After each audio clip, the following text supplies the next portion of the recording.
Halo semuanya, pernahkah kalian merasa terkejut melihat sampah plastik di pantai atau kualitas udara yang semakin buruk?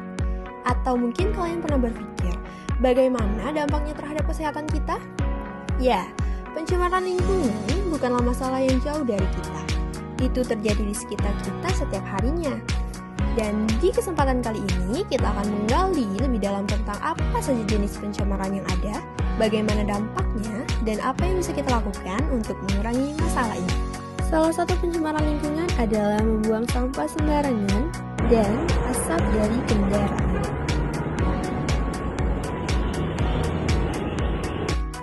Tahukah kalian ada berapa macam sih jenis-jenis pencemaran lingkungan? Dan apa ya ciri-cirinya? Seperti yang kalian ketahui, asap pabrik merupakan salah satu penyebab utama terjadinya pencemaran udara. Asap pabrik mengandung gas-gas yang berbahaya seperti karbon dioksida, karbon monoksida, sulfur dioksida, dan nitrogen dioksida. Pencemaran udara ini bisa berasal dari asap dari kendaraan, asap dari pabrik, sehingga efeknya pada manusia bisa membuat sesak nafas dan batuk. Sedangkan efeknya pada lingkungan itu bisa membuat hujan asap.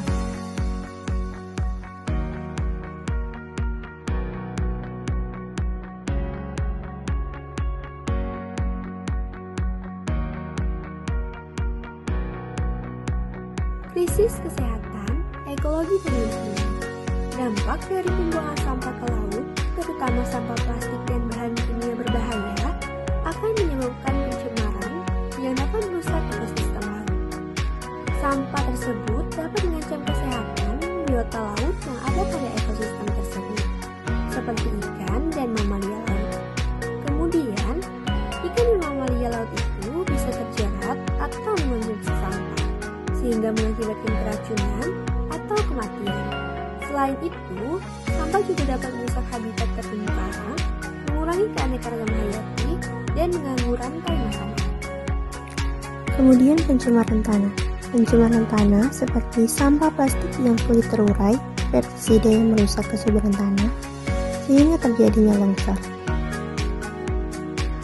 Salah satu faktor yang menyebabkan pencemaran lingkungan adalah menebang pohon secara liar dan terus-menerus.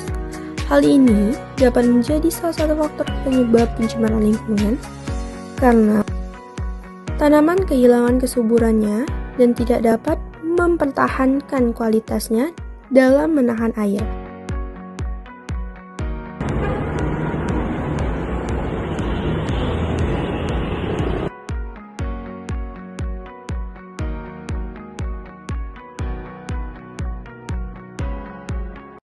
Adapun upaya untuk menangani pencemaran udara. Yang pertama, mengurangi emisi kendaraan. Dengan meningkatkan penggunaan transportasi umum atau kendaraan listrik, akan mengurangi polusi dari kendaraan bermotor. Kemudian, penggunaan energi terbarukan.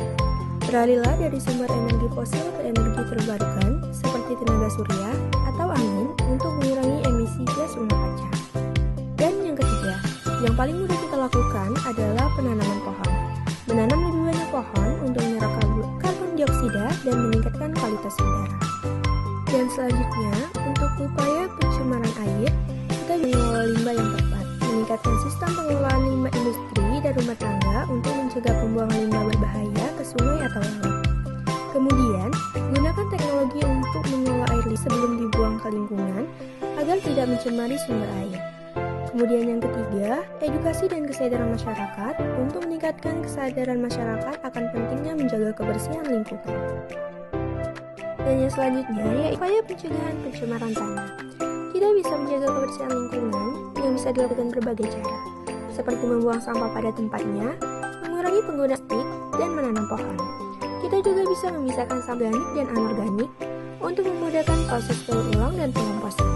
Selain itu, kita juga bisa mengurangi penggunaan bahan kimia berbahaya dan mengurangi penggunaan pupuk dan pestisida. Baik, karena kita sudah berada di penghujung pembahasan mengenai materi kita hari ini yaitu pencemaran lingkungan. Tadi kita sudah belajar mengenai apa itu pencemaran lingkungan, kita sudah tahu apa macam-macam pencemaran lingkungan, apa yang menjadi faktor penyebab, apa dampaknya, serta bagaimana upaya pencegahan dari pencemaran lingkungan tersebut. Kami harapkan Hal ini dapat menginspirasi teman-teman dan dapat menambah wawasan baru teman-teman terhadap materi pencemaran lingkungan.